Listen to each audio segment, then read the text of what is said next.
اس پارے کے دو حصے ہیں۔ پہلے حصے میں سورہ انعام کے بقیہ حصہ اور دوسرے حصے میں سورہ اعراف کے ابتدائی حصے کا بیان ہوا ہے۔ پہلے حصے میں 4 باتیں بیان ہوئی ہیں۔ پہلی بات، تسلی رسول صلی اللہ علیہ وآلہ وسلم۔ اس صورت میں رسول اللہ صلی اللہ علیہ وآلہ وسلم کو تسلی دی گئی ہے کہ یہ کفار ضدی ہیں، بے جا معجزات کا مطالبہ کرتے رہتے ہیں، اگر مردے بھی ان سے باتیں کریں تب بھی یہ ایمان نہ لائیں گے۔ ایمان لانے کے لیے قرآن کا معجزہ ہی کافی ہے۔ دوسری بات، یہاں سے مشرکین کی 4 حماقتیں بیان ہوئی ہیں۔ نمبر 1، اللہ اور شرکاء کے حصے میں ناانصافی، فقر یا آر کے خوف سے بیٹیوں کا قتل۔ نمبر 3، چوپایوں کی خود ساختہ تقسیم۔ نمبر 4، عورتوں پر بعض جانوروں کو حرام سمجھنا۔ تیسری بات، اللہ تعالیٰ کی 2 نعمتیں، کھیتیاں اور چوپایوں کا بیان ہوا۔ چوتھی بات، 10 وصیتیں۔ یہاں اللہ تعالیٰ نے مسلمانوں کو 10 وصیتیں فرمائی ہیں۔ اللہ تعالیٰ کے ساتھ کسی کو شریک نہ کرنا، ماں باپ کے ساتھ حسن سلوک کرو، اولاد کو قتل نہ کرو، بے حیائی اور برائیوں سے اجتناب کرو، کسی کو ناحق قتل نہ کرو، یتیموں کا مال نہ کھاؤ، ناپ تول پورا کرو، بات کرتے وقت انصاف کو ملحوظ رکھو، اللہ تعالیٰ کے عہد کو پورا کرو، صراط مستقیم کی پیروی کرو۔ 8ویں پارے کا دوسرا حصہ۔ اس حصے میں 5 باتیں بیان ہوئی ہیں۔ پہلی بات، اللہ تعالیٰ کی 4 نعمتوں کا بیان ہوا۔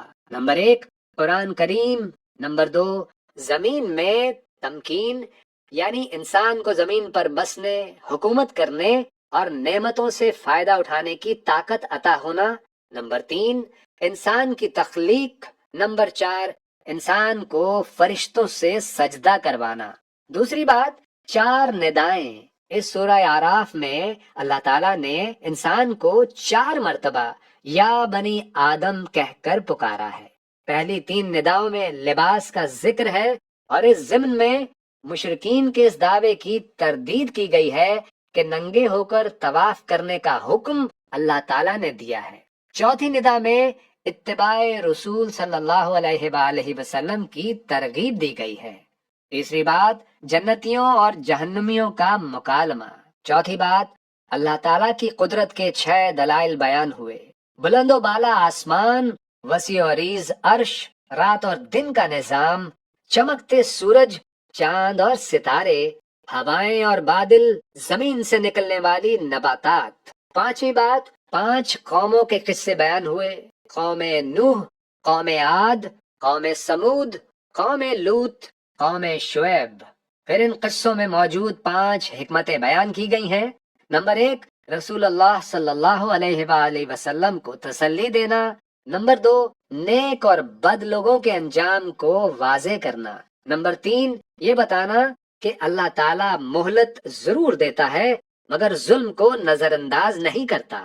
نمبر 4، رسالت کی دلیل کہ آپ صلی اللہ علیہ وآلہ وسلم امی ہونے کے باوجود پچھلی قوموں کے حالات بیان فرما رہے ہیں۔ نمبر 5، انسانوں کے لیے عبرت اور نصیحت بیان ہوئی۔